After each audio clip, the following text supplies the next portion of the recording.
दिल्ली के CM Arvind Kejriwal corona संक्रमित हुए। केजरीवाल ने खुद ट्वीट कर इसकी जानकारी दी। केजरीवाल ने खुद को घर में किया आइसोलेट, संपर्क में आए लोगों से भी आइसोलेट होने की अपील की। सीएम योगी ने कोविड को लेकर की समीक्षा बैठक, कहा कोरोना से बचाव को लेकर लोगों को करे जागरूक, जीनोम सीक्वेंसिंग के काम में तेजी लाई जाए, बच्चों को वैक्सीनेशन के अगले दिन स्कूल में दी जाए छुट्टी, कोविड हेल्प डेस्क बनाने के निर्देश दिए। आज पश्चिमी यूपी को सीएम योगी देंगे बड़ी सौगात। अलीगढ़ में करेंगे 7,000 करोड़ के विद्युत परियोजनाओं का लोकार्पण। सहारनपुर में एटीएस कमांडो सेंटर का भी शिलान्यास।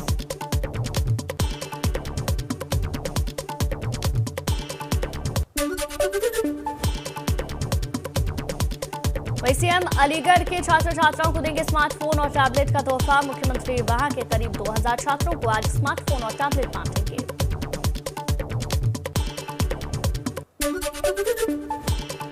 यूपी के 7 शहरों को मिलेगा ई-सिटी बस का तोहफा। सीएम योगी आज शाम 5:30 बजे लखनऊ से करेंगे वर्चुअल, दिखाएंगे हरी झंडी। मेरठ, मुरादाबाद, बरेली, शाहजहांपुर, अलीगढ़, आगरा और मथुरा को मिलेगी सिटी बसें।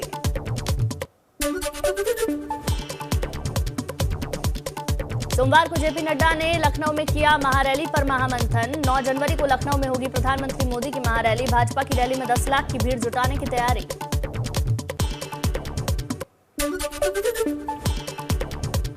आज खटीमा में होगा भाजपा की विजय संकल्प यात्रा का समापन। केंद्रीय मंत्री नितिन गडकरी करेंगे जनसभा को संबोधित। सीएम धामी समेत तमाम बीजेपी के बड़े नेता होंगे मौजूद।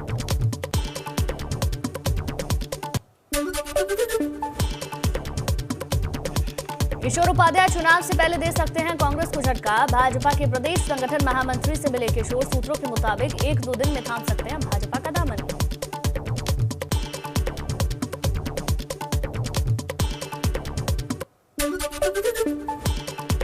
बरेली में आज कांग्रेस की मैराथन दौड़ लड़की हूं लड़ सकती हूं के तहत मैराथन दौड़ का होगा आयोजन। शहर में 5 किलोमीटर तक भागेंगी लड़कियां।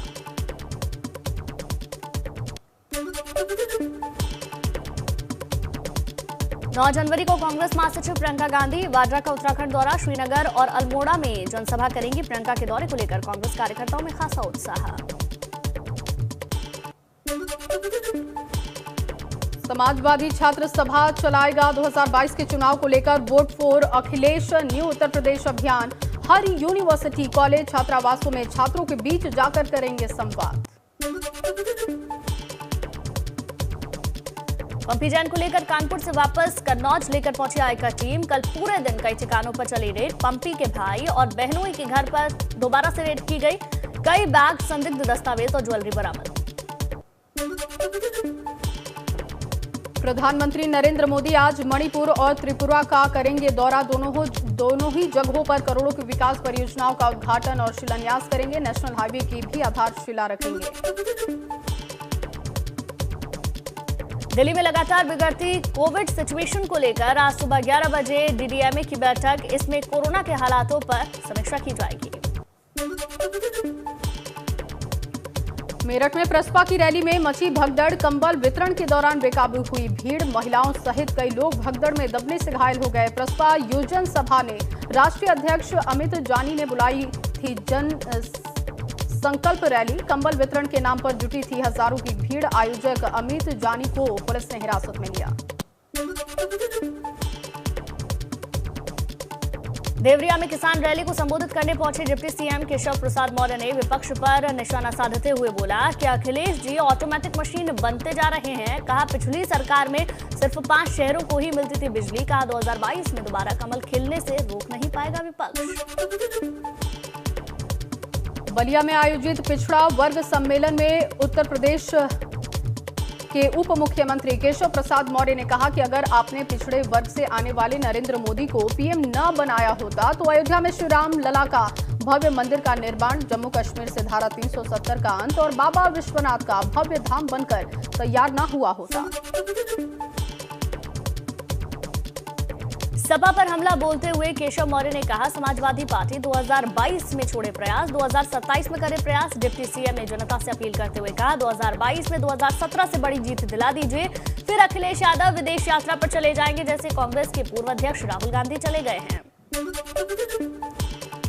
केशव प्रसाद मौर्य ने कहा कि समाजवादी पार्टी चुनाव हारेगी और ईवीएम पर हार का ठिकरा फोड़ेगी। अखिलेश यादव के 400 सीटें जीतने का जो दावा है उस पर भी निशाना किया और कहा कि 2017 में सपा को 47 विधायक मिले थे, 2022 में उतने भी मिल जाएं तो बहुत बड़ी उपलब्धि होगी।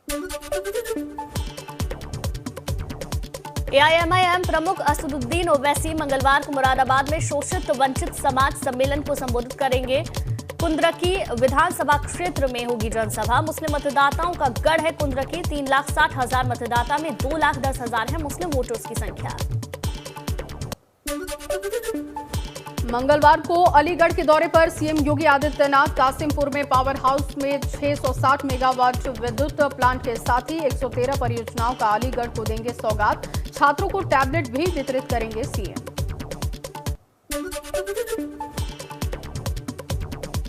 फिरोजाबाद में किसान महापंचायत में शामिल हुए केंद्रीय कानून राज्य मंत्री एसपी सिंह बघेल का बयान। लखीमपुर कांड को लेकर आशीष मिश्रा के खिलाफ चार्जशीट दाखिल होने पर कहा कि कानून का राज है, अगर अपने पिताजी अपने प्रभाव का इस्तेमाल करते तो एफआईआर भी नहीं होती और चार्जशीट भी नहीं लगती। गोंडा में अनुसूचित मोर्चा सम्मेलन में शामिल हुए बीजेपी राज्यसभा सांसद और पूर्व डीजीपी बृजलाल ने सरकार की उपलब्धियां गिनवाई। सपा बसपा पर साधा निशाना, कहा आतंकवादियों को छोड़ने का काम अखिलेश यादव ने किया। बोले अखिलेश यादव का आतंकवादियों से गहरा प्रेम है।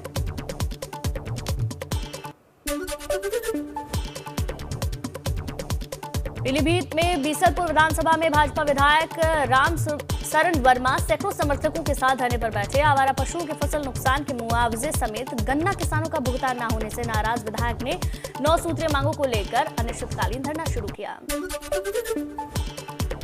बस्ती में भाजपा की जन विश्वास यात्रा का हुआ समापन। पार्टी अध्यक्ष जेपी नड्डा ने जनसभा कर विपक्ष पर जमकर साधा निशाना, कहा अखिलेश के शासनकाल में हुए 700 दंगे, 15 आतंकियों को बचाने के लिए केस हटाने का भी आरोप लगाया।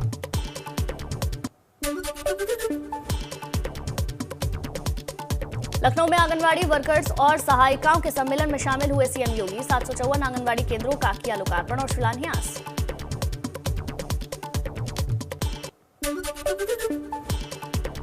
सीएम ने इस मौके पर आंगनबाड़ी वर्कर्स का मानदेय बढ़ाने का ऐलान भी किया। मानदेय बढ़ाकर किया 8,000। मिनी आंगनबाड़ी वर्कर्स का मानदेय 6500 रुपए हुआ, जबकि सहायिका का मानदेय बढ़ाकर 4,000 रुपए किया गया। पूर्व राज्यपाल राम नाईक की पुस्तक का लखनऊ में हुआ विमोचन। सीएम योगी ने किया पुस्तक कर्मयोद्धा राम नाईक का विमोचन। लखनऊ के लोक भवन में भरण पोषण भत्ता वितरण कार्यक्रम में शामिल हुए सीएम योगी आदित्यनाथ। लाभार्थियों को बांटे चेक, कहा कोरोना काल में 54 लाख परिवारों का भरण पोषण भत्ता देने का काम किया गया।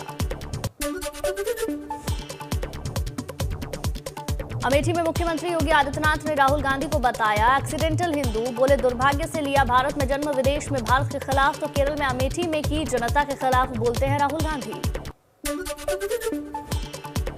लगातार मजबूत हो रहा है सपा का कुनबा। आज भी कई दूसरे दलों के नेताओं ने ज्वाइन की सपा। लखनऊ में अखिलेश यादव ने खुद ज्वाइन कराई पार्टी।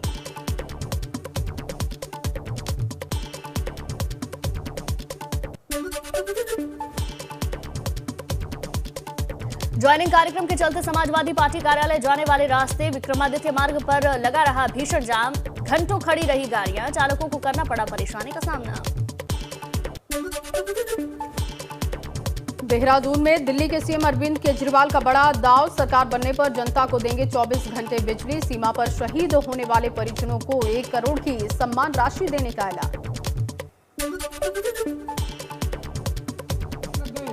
हम भी फ्री बिजली देंगे, हम भी फ्री बिजली देंगे। किसी के बस की बात ना है, किसी के बस की बात ना है। ये फॉर्मूला सीधा भगवान ने केवल मेरे को दिया है, केवल केजरीवाल को दिया है। मैं ही कर सकता हूं बस। 24 घंटे बिजली और फ्री बिजली, ये वरदान है मेरे को। ऊपर वाले ने केवल मेरे को फॉर्मूला दिया है, मेरे पे भरोसा पे करना, बाकी सारे झूठे।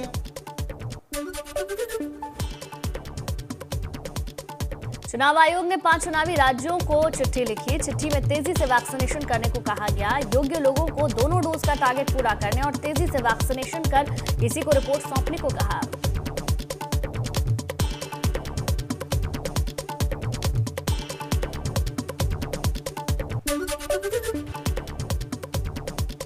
प्रियंका गांधी के परिवार के एक सदस्य को हुआ कोरोना। प्रियंका ने ट्वीट कर जानकारी दी, खुद को आइसोलेट किया। प्रियंका का एक स्टाफ भी संक्रमित हुआ।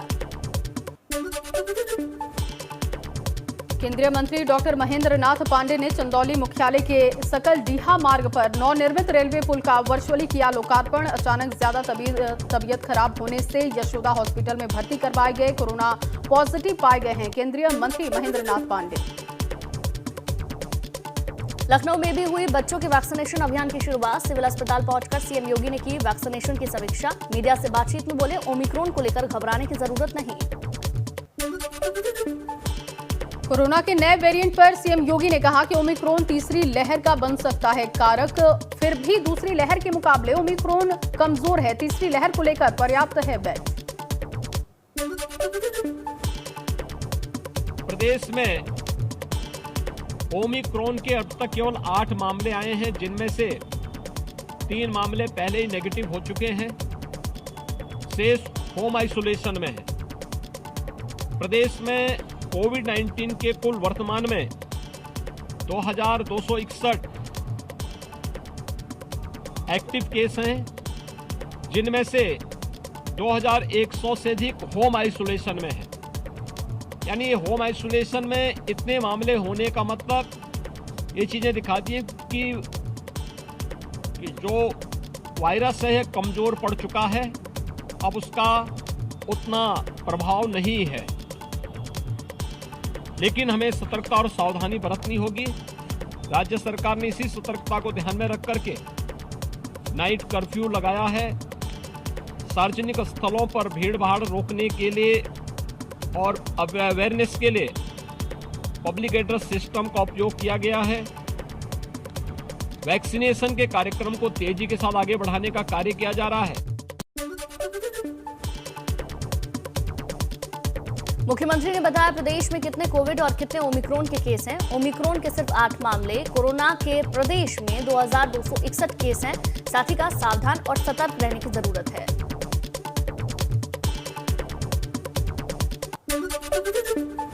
18 वर्ष तक के बच्चों के लिए भी वैक्सीनेशन का एक अभियान प्रारंभ हुआ है। प्रदेश में 15 से 18 वर्ष के बच्चों की कुल संख्या जो लक्षित है वह 1,40,00,000 के आसपास है, जिन्हें यहाँ पर एक समय सीमा के अंदर टीकाकरण से आच्छादित करना है। मुख्यमंत्री ने कहा कि सभी को सतर्क रहना होगा, सजग रहना होगा। ओमिक्रॉन के सिर्फ 8 मामले हैं। कोरोना के प्रदेश में एक्टिव केसेस की संख्या भी कम है।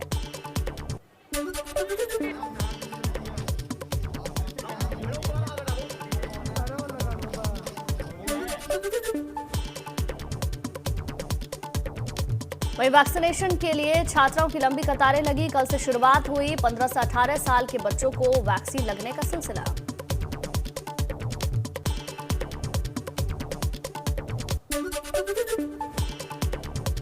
देहरादून में बन्नू स्कूल में बनाया गया टीकाकरण केंद्र। 15 से 18 साल के किशोरों को लगाया गया टीका। सीएम पुष्कर सिंह धामी रहे मौजूद। प्रदेश में 10 लाख किशोरों को लगनी है वैक्सीन।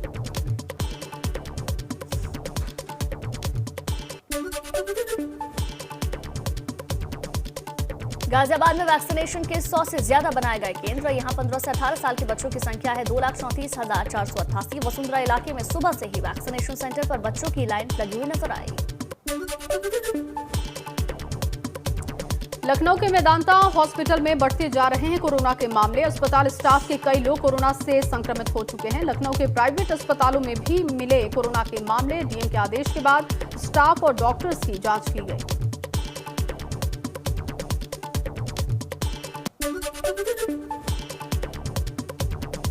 वाराणसी में वीआईपी दर्शन अगले आदेश तक स्थगित। भक्तों की भारी भीड़ को देखते हुए लिया गया फैसला। आम नागरिकों से दोपहर 2 बजे के बाद दर्शन करने की अपील की गई। श्रद्धालुओं से मंदिर के दरवाजे तक वाहन न लाने की भी अपील की। 6 जनवरी को रक्षा मंत्री राजनाथ सिंह का उत्तरकाशी दौरा है। भाजपा की विजय संकल्प यात्रा में शामिल रक्षा मंत्री राजनाथ सिंह के दौरे की तैयारी में जुटा प्रशासन।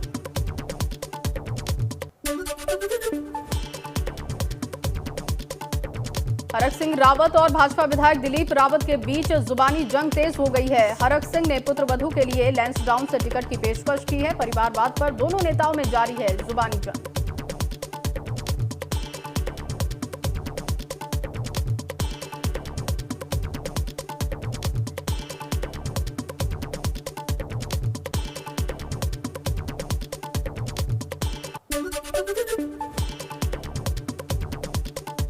सप्ताह के पहले कारोबारी दिन सोमवार को शेयर बाजार हर निशान पर खुला।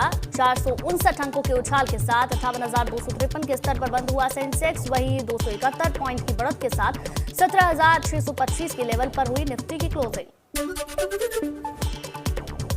वहीं भारतीय सराफा बाजार में 3 जनवरी सोमवार को सोने चांदी के दामों में भी उछाल देखने को मिला। 196 रुपए की बढ़त के साथ 48,279 रुपए प्रति 10 ग्राम पर पहुंचा 24 कैरेट सोने का भाव। शुक्रवार को 31 दिसंबर 2021 को 48,083 रुपए पर हुआ था बंद।